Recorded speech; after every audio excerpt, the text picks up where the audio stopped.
Since last week, at some point, I've noticed that this power strip that's been in my trailer, I've been using it to power my window unit.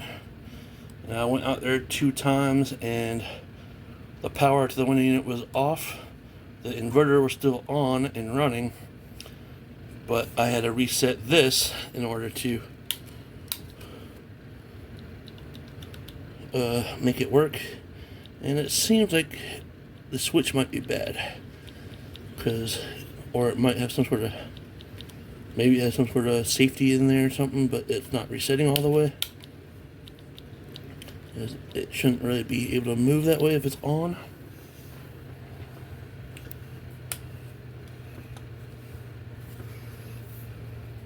And when I push it, I don't know if you can read that on there, but it says reset up in there. That says off over here. But when I tried it yesterday, it did not come back on. So I'm going to open this up and see if I can see anything wrong with it. And this is one of those plugs that turn. Yeah, there we go. Apparently it doesn't turn very far. But this thing is old. Let's see if I can find a date on it here.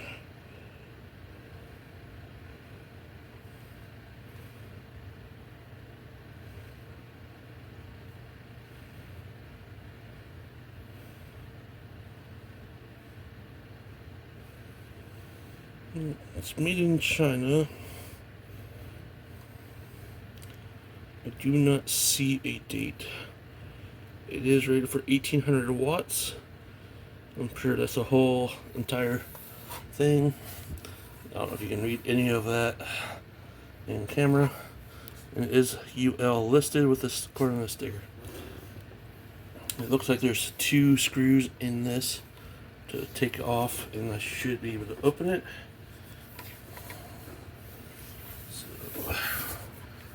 Grab my 6-in-1, or I can just grab my big Phillips head here.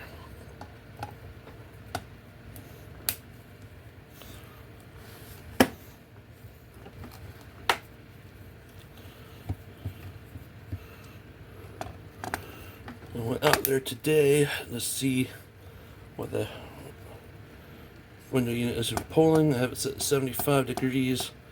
And right now it's pulling about 900 watts.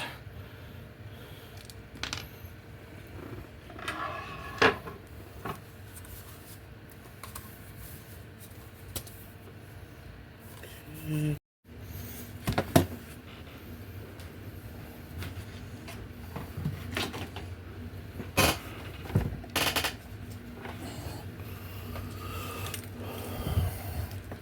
Alright, well, that's what it looks like inside. You just have the wires over here going to the circuit board, which I most likely broke when I was prying this apart. And then you have these metal strips that go all the way down. And of course that's where your outlets go in here with the grounds.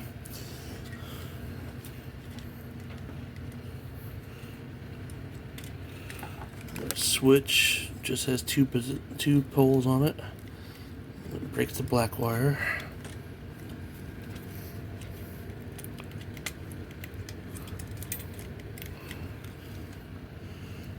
Okay, there's a screw holding that board down here.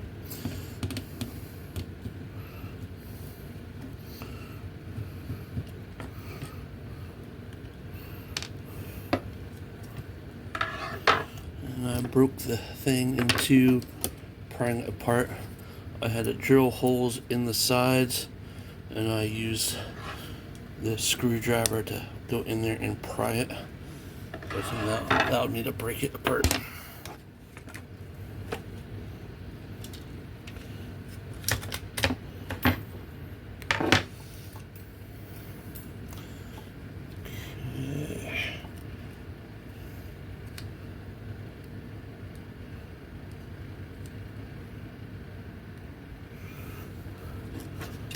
That definitely damaged the board shaking it apart.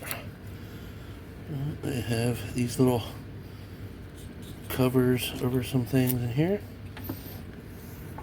I am guessing those are the things that do the surge protector part. We have one around these right there. Looks like it might have been made in '01, according to that sticker right there.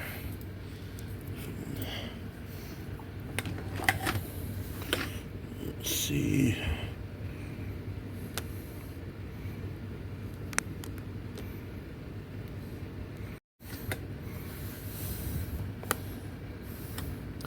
See if it will focus. Go.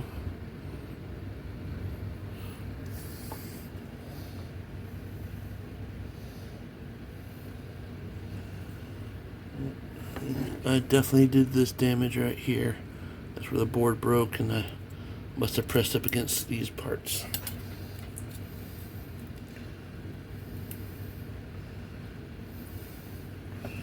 And I broke that capacitor off on that board. And there's something else right there. Might be another, that's a diode that came off the board.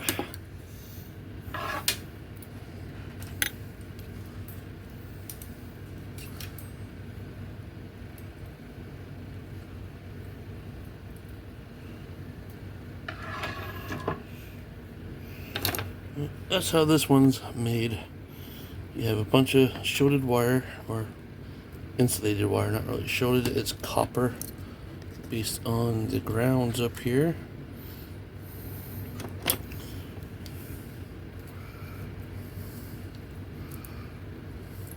And the white wire here is copper.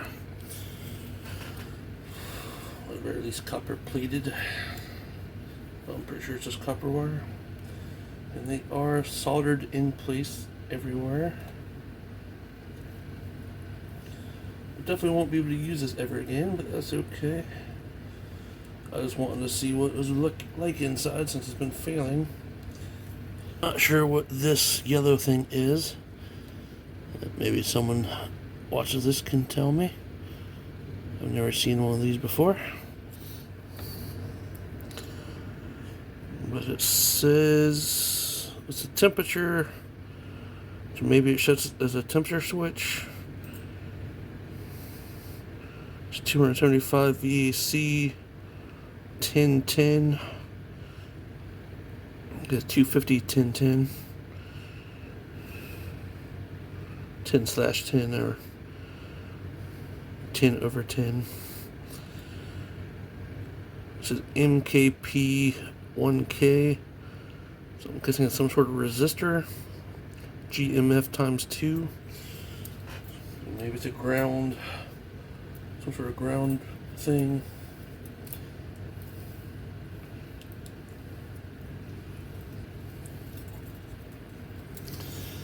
Anyway, that's how these are put together.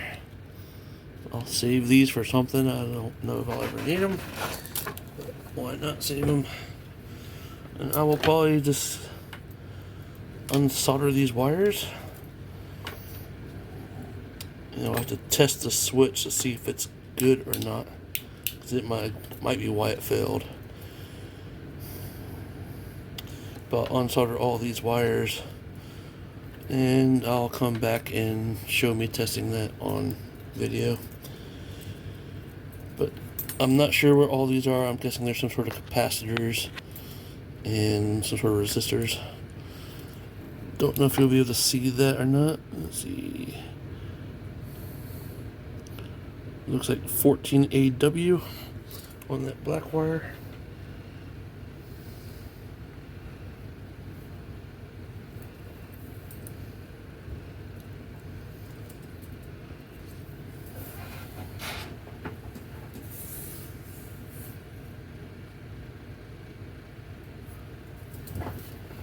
But I can make myself a little extension cord with this if this is still good. And I have some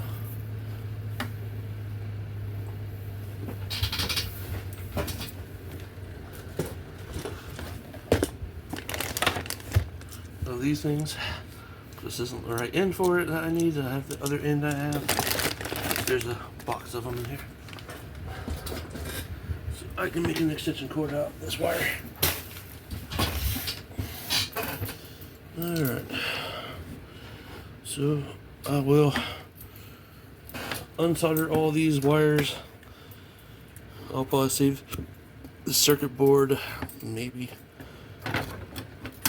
have a part in there or something that can be used. Might be able to sell it online for a couple of bucks, who knows. And I gotta test the switch. I think I figured out what the problem with this is the plug itself. Right now it's making contact here. If I turn it that way, it stops making contact.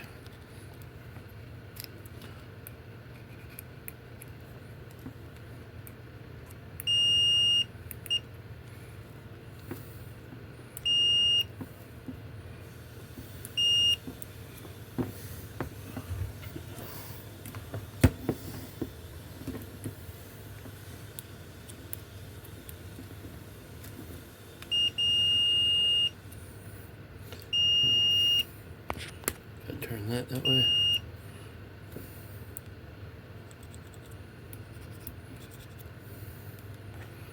Turn that this way. So there's probably a broken thing in here that's causing it.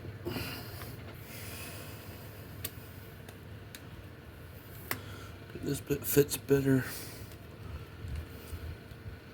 It's not a regular Phillips, it's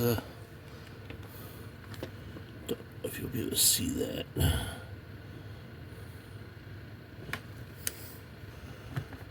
I took it out of this spot right here. So it's a Phillips, but it has little edges on the sides.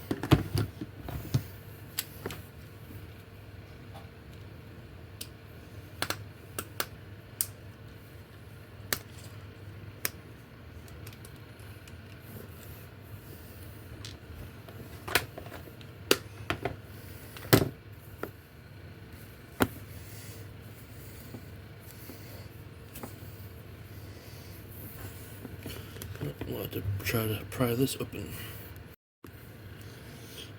This is how they look inside. I've never opened one of these up before, but this is the plug part. You can see these make contact with these, and for some reason, even though it's supposed to be a 360-degree head, it does not want to turn all the way around. And it's no longer making good connection. So chances are this is overheating and separating and causing it to stop working. So that is probably the problem right here. So what my plan would be is to remove this. There's a little spring in there too. Bunch of little springs. I can obviously, that's the ground, that's the white, that's the black. Black is actually where something actually inserts. White is just the ring, and so is the ground. So I'll have to cut this back. I'll have to put another one of these heads on it, but you know, this end, and that will make a good cord again. But this thing definitely failed.